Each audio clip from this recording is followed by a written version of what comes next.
Hello friends, welcome back to my channel. और आज की वीडियो हम जो है हिंदी की व्युत्पत्ति और इसका अर्थ देखेंगे। और हमारी ये सीरीज़ गोविंद पांडे और श्री गोविंद पांडे सरस्वती पांडे की बुक चल रही है यूजीसी नेट दिसंबर 2026 के लिए, अगर आप तैयारी कर रही हैं तो चलिए शुरू करते हैं।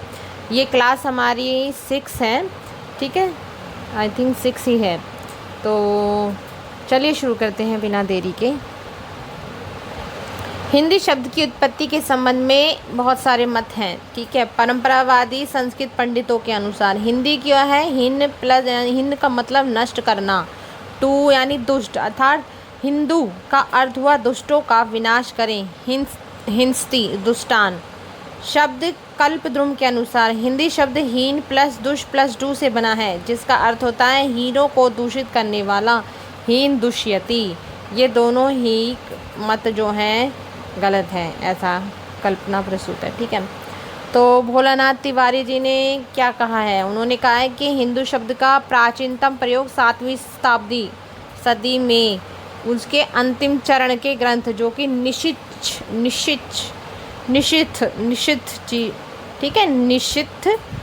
चूर्णे में प्रथम बार मिलता है, निशिथ चूर्णे में। हिंदू शब्द फारसी है, ठीक है, याद रखिएगा। हिंदू शब्द फारसी है जो संस्कृत शब्द सिंधु का फारसी रूपांतरण है, याद रखिएगा, मोस्ट इम्पॉर्टेंट है। आगे देख लेते हैं। आगे है सिंधु शब्द का प्रथम प्रयोग ऋग्वेद में सामान्य रूप से नदी यानी सप्त सिंधव नदी, विशेष नदी के आसपास के प्रदेश के लोगों के लिए हुआ था सिंधु। 500 ईसा पूर्व के आसपास दारा प्रथम का जो काल था उसमें सिंधु नदी का स्थानीय प्रदेश ईरानी लोगों के हाथों में था। फिर है संस्कृत के सिंधु का ईरानी में हिंदू हो गया, जो सिंधु नदी के आसपास के प्रदेश थे, ठीक है। तो ये इन्होंने इस तरीके से इसमें बताया है। कालक्रम के अनुसार कालांतर में आर्थिक विकास के साथ हिंदू का अर्थ भारत हो गया था, और ई पर बलाघात के कारण ऊ का लोप हो गया, इसलिए हिंदू कर दिया था, हिंदू से हिंद बन गया। हिंद शब्द में विशेषार्थक प्रत्यय ईक जोड़ने पर हिंदिक शब्द बन जाता है, और फिर हिंदी का कालांतर में कै लुप्त हो जाने से, ठीक है, तो हिंदी शब्द बना यहाँ से। और हिंदी व्याकरण की दृष्टि से विशेषण है जिसका मूल अर्थ होता है सिंधु, हिंदू, हिंद, हिंदिक, हिंदी, ठीक है। सबसे पहले क्या बना था, सिंधु बना था, सिंधु से हिंदू बना था, हिंदू से फिर हिंद बना, हिंद के बाद हिंदिक हुआ, कह हट गया था, याद रखिएगा, कालांतर में। फिर उसके बाद ये सीधा हिंदी शब्द बन गया, कुछ इस तरीके से हिंदी आया था, ठीक है। ग्रीक लोगों ने सिंधु नदी को इंदोस, ठीक है, इंदोस कहाँ, यहाँ के निवासियों को इंदोई तथा प्रदेश को इंदिके या इंदिका नाम से बोलने लगे थे। इंदिका शब्द अंग्रेजी का क्या बन गया, इंडिया। किसी भी प्राचीन भारतीय आर्य भाषा में हिंदी का प्रयोग नहीं मिलता, याद रखिएगा। कालाचार्य द्वारा लिखित जैन महाराष्ट्री में हिंदू शब्द मिलता है। सूर्यणा भरण्यम रामाणो जय हिंदू देशम बचाओ, ठीक है, ये शब्द यहाँ मिला, ठीक है। अब भाषा के अर्थ में हिंदी शब्द का प्रयोग और उसका विकास भी देख लेते हैं। भाषा के अर्थ में हिंदी का प्रयोग फारस और अरब से होता है।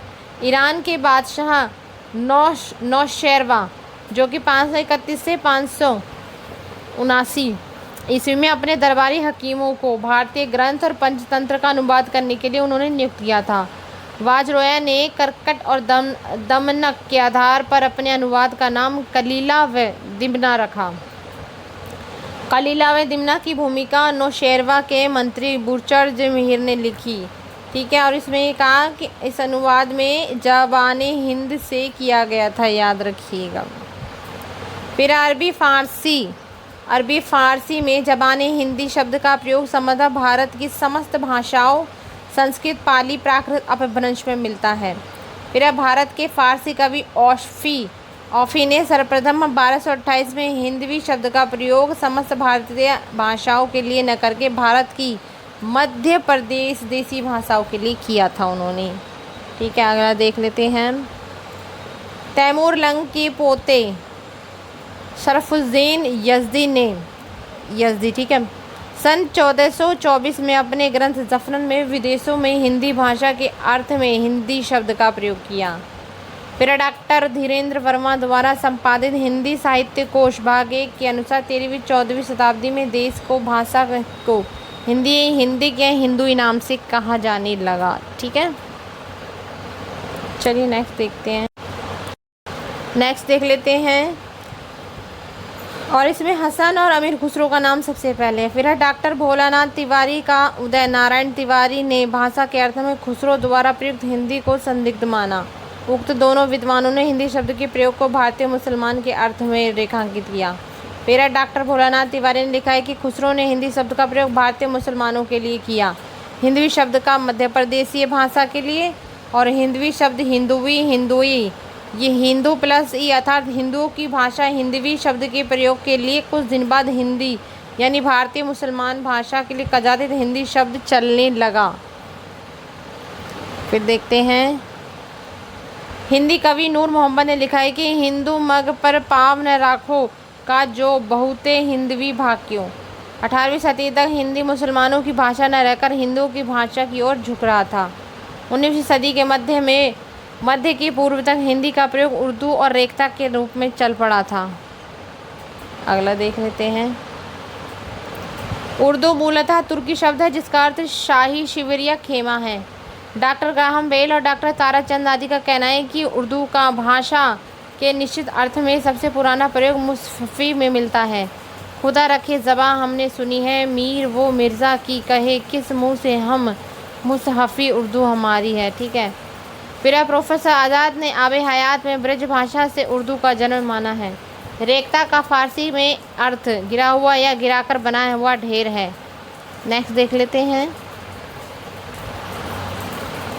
भारत में रेख्ता शब्द का प्रयोग पहले छंद और संगीत के क्षेत्र में हुआ। रेख्ता नाम 18वीं सदी के प्रारंभ में होकर 19वीं सदी के मध्य तक उर्दू के लिए रहा था। हिंदवी शब्द का नवीन अर्थ में प्रयोग सर्वप्रथम कैप्टन टेलर ने 1812 में फोर्ट विलियम कॉलेज के वार्षिक विवरण में किया था, याद रखिएगा। ठीक है, फिर है हिंदी साहित्य के इतिहास ग्रंथों में हिंदी का अर्थ हरियाणा, हिमाचल, उत्तर प्रदेश, दिल्ली, राजस्थान, उत्तर प्रदेश, मध्य प्रदेश, बिहार की भाषा है। इस पूरे क्षेत्र में हिंदी प्रदेश के लोग पता कहलाते हैं, हिंदी कहलाते हैं ये लोग।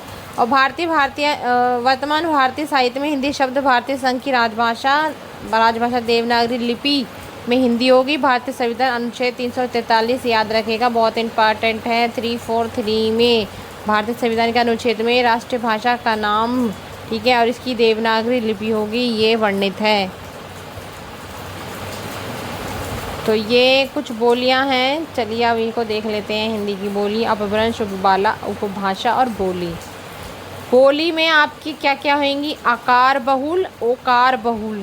ठीक है, अब इसको ये टेबल याद करनी बहुत ज़रूरी है। ये टेबल अगर आपको याद है तो सब कुछ याद है।